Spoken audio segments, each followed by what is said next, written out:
Hi, Victoria Cooper here, your personal finance gal. I hope everyone's doing well. Since I passed my exam, I've now had time to get back into my podcast, and I heard a really interesting one the other day, and this one kind of hit home for me. So, we always talk about the gender pay gap, right? Well, have you heard of the gender investment gap?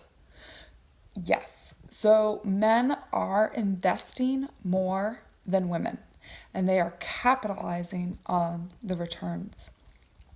So, what does this mean? Well, women are retiring with a third less money than men. So, between the gender pay gap along with the investment gap, women just have less money at retirement. And also, 80% of women die single. Okay, we live 6 to 8 years longer than men. So here we are outliving our spouses, and we don't have the money to support ourselves, right? So this is another great fact, is that 90% of women at some point in their life manage their money on their own.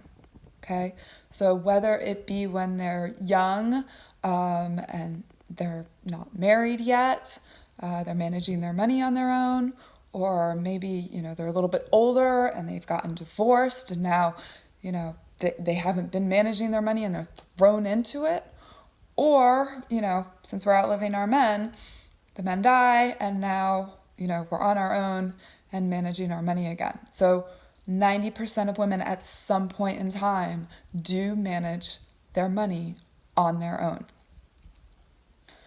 So why is there an investment gap, right, between genders?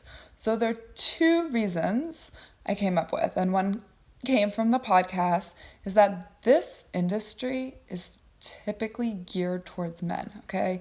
Traditionally, the money is managed by men. So you know how I love my statistics? Well, here they all come.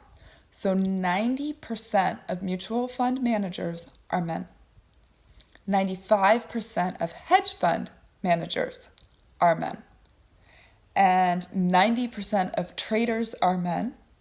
And 86% of financial advisors are men. The business of money is led by men. I mean, that's basically what we're looking at. So I actually did work on a trading floor early on in my career, second job out of college. I also then worked in expert testimony work. It seems to be that I orient myself towards careers and industries that are run by men, typically led by men. And it's just been really interesting. And of course, now I'm a financial advisor, so I'm working with 86% men these days again. And it's just the reality that there are a lot of industries out there that are focused and oriented and geared towards men. So the trading floor, right? It's exciting, it's fun. There is a lot of energy, there's a lot of noise, and it's very aggressive. Then we come to the idea of buying and trading stocks. Well, what's the idea? The idea is to outperform. We want to outperform the market. We want to outperform the index, right? We're buying low, selling high. We want to win. Sounds very sports-like, right? This industry is geared towards men. So that's the first reason. The second reason why women probably aren't investing as much is because women are typically savers. Not all women, but we are typically savers. And why is that? It's because we want to have a safety net. It's because we want to protect our family, right? The what if scenarios. What if someone loses their job? Do we have enough money to be able to take care of that? Some men are like, oh, 3 months is just fine. We'll be good. And other women are like, nah, I want more like 12 months of expenses saved up, right? So women are just more geared towards saving and just having that protection, having a very large emergency fund. It just gives us the stability that we crave, right? And so those are kind of the two reasons. So how do we orient things more towards women to get them to invest more? Well, one is women like a goal. We're very goal oriented when it comes to finances. Let's have something concrete. So whether you're saving to buy a house, saving for kids' education, right? Knowing the concrete amount and what we're saving for is very important for women. The second thing is keep it simple. Women, we're not into all those risky things, most of us, right? So an index fund, some sort of buy and hold strategy, something we don't have to worry about, right? Taking care of our family and the kids and our careers and everything. We've got enough on our plates.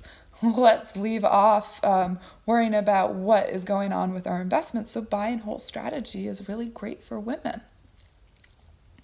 And then finally, this is not just a woman issue. This is also an issue for the economy as a whole.